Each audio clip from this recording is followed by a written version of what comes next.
Hey y'all, so this is a little review of the Viking Props Proton Pack. So, I noticed that there's not really any videos reviewing VP packs. There's one video that does a comparison between a VP pack and a Video Bob pack.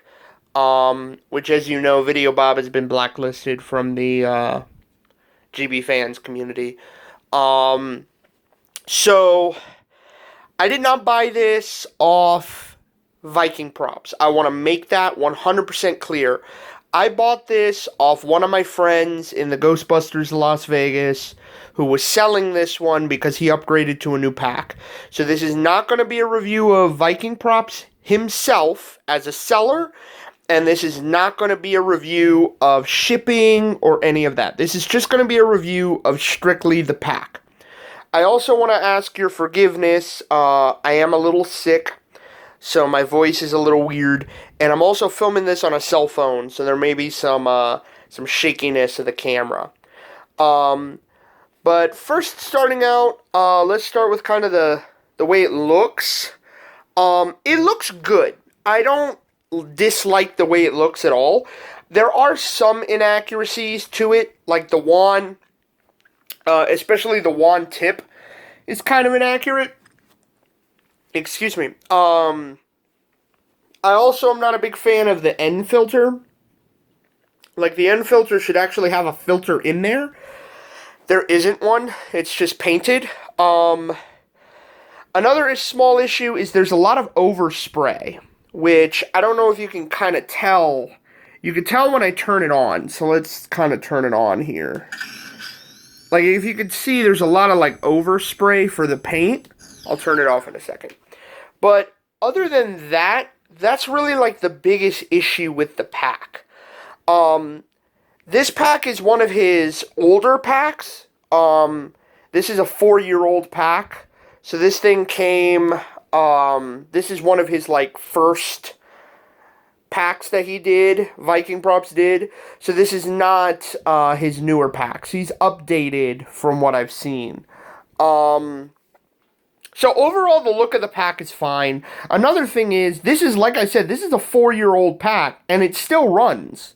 I mean, to quote Egon in the movie, power cells have a half-life of, 5,000 years. But I mean, the pack is still running, and it's 4 years old, so that's really good. I do like that these are metal, this is a real ribbon cable, this is the accurate piece.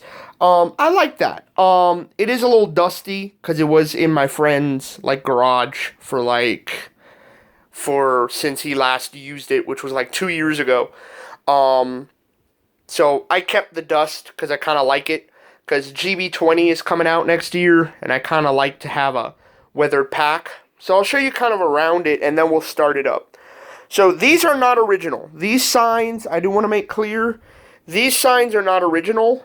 I added these. My friend had them. They're aluminum signs, and he had them, and he gave them to me when I bought the pack. So that's kind of the back. I also added this. This was not added to it.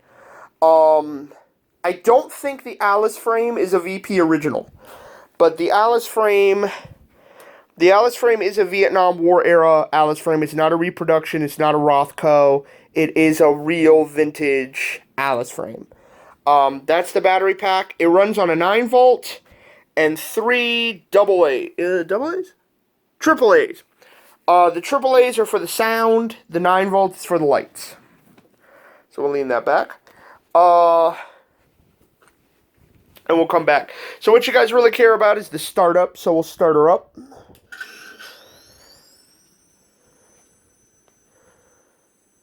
So that's there. And we'll also bring you around so you can see the wand. There are the wand lights. And it does have the full activate sound. And the lights run in sequence to that. It does have overheat as well. It does have shutdown, turn on, And it does have the theme as well.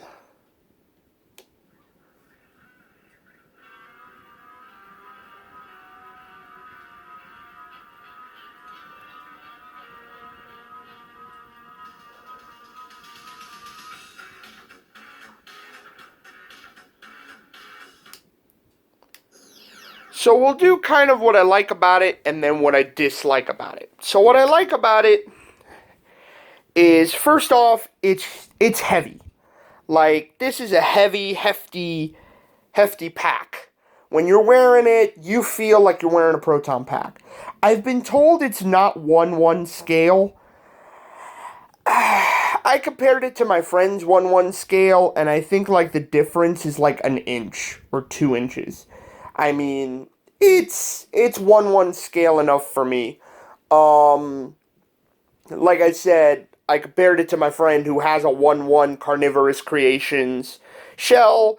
It's like a couple inches. We'll turn it on and leave it on. That way you guys can see the lights, because that's what you're here for. You're here to see a pack running. So, I like that the lights, they're bright, but they're not too bright. Every time that light goes off, it's going to try to focus in, yeah. So, they're bright, but they're not too bright. My biggest fan thing that I love about this is I love the Alice, or not the Alice, the V-hook. When that thing is in there, it is in there. And I mean in there. My friend's new pack, his wand, like, jiggles inside the V-hook. Not this one. You put the wand in the V-hook, unless somebody comes over there with a hammer and smacks it off, it's gonna last. A couple things I don't like. We'll put that actually back on there, if I can get it back on there. There it goes. A couple things I don't like. The first big con, I'm gonna blame on it being a 4-year-old pack. I'm not going to blame it on VP. I'm going to blame it on being a 4-year-old pack. This light will sometimes go out. If the pack is put in a weird position, it'll sometimes go out. And the reason is there's like a loose wire in there, like jumping up and down and flipping out, and it'll kind of just go out. I'm not going to blame that on VP because I think that is just, the pack is old.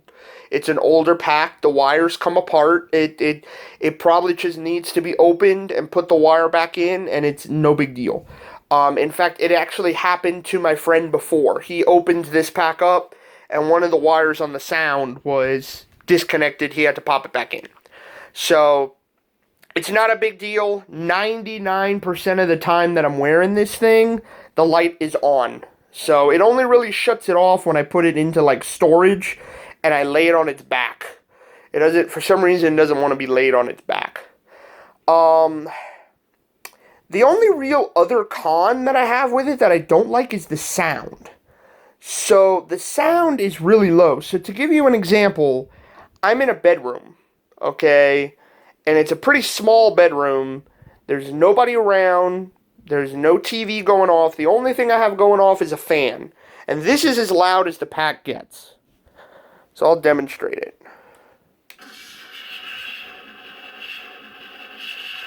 That's as loud as it gets.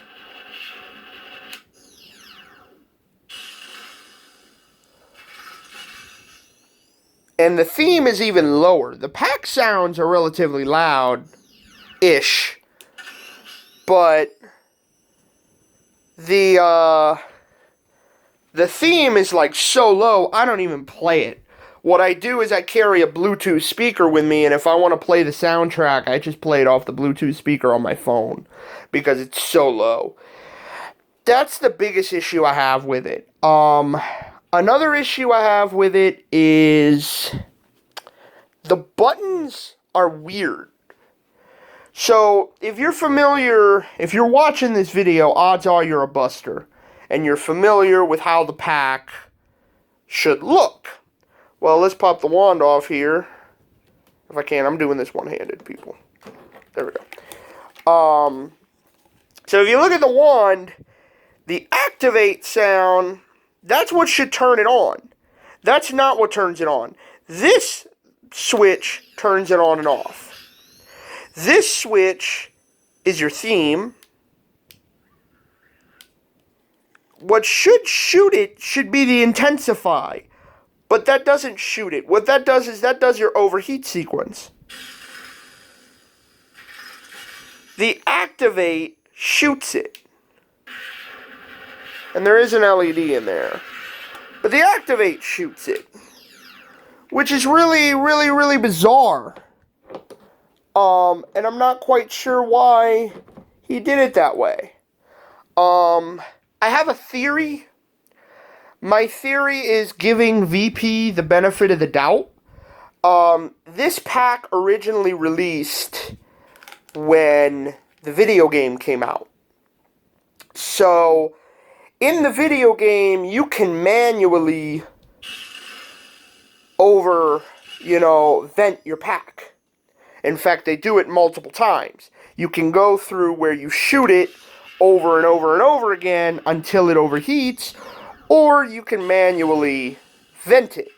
My theory is that VP wanted it to where you can manually vent it whenever you wanted, and so that's what he did. It kind of bothers me. I'm not going to lie to you. It bothers me that the buttons are that way. But all in all, those are like the only issues I have with the pack. Now, I did say that I wasn't going to do a review of VP himself. Here is another con, but I feel like if you're watching this video, you're considering buying a Viking prop. So I feel, as an honest reviewer, I need to do this. I feel Viking Props charges way too much. This pack is a $1,500 pack. I did not pay that. I paid a couple hundred. I only paid a few hundred because my friend sold it. But if I had to buy this off Viking Props and this is what I received, I'd be pretty pissed. I'm not gonna lie. I'd be pretty pissed because there's so many details that are missing from it. Like, the wand doesn't extend. The wand is pretty fat, too. Like, it's a fat wand. There's so much that is missing from a pack for the amount he charges. And he charges more than a Ben of Kent or a Carnivorous Creations or any of those sellers. He charges $1,500+ for this thing.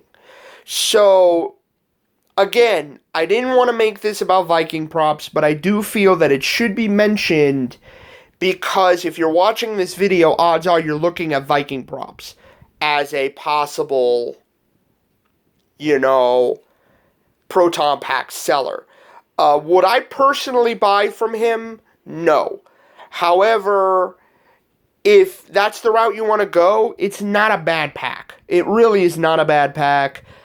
I'm not unhappy with it, but again, I'm not unhappy with it because I only paid a couple hundred. If I had paid Viking Props asking price, I probably wouldn't be too happy. But, yeah. So, that's kind of it for the review. I'll do another small walk around of it. Kind of show you the back here. That is mine. He didn't add that. We have a local haunt here called the Haunted Museum that is owned by Zach Bagan. So I put it on there because I thought it looked cool. But yeah, so that's it. I'll do the activate sound.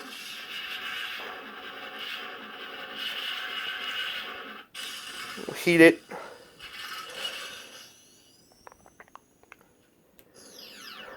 And we'll shut her down. So yeah, that's my review. Honestly, it's not a bad pack. If I had to give it an out of 10, I would give it about a 6 out of 10. It's a good pack. It's good enough for a lot of the groups. I'm happy with it. But again, I didn't pay asking price for it. So, yeah. So that's my review. This is the Viking Props Proton Pack.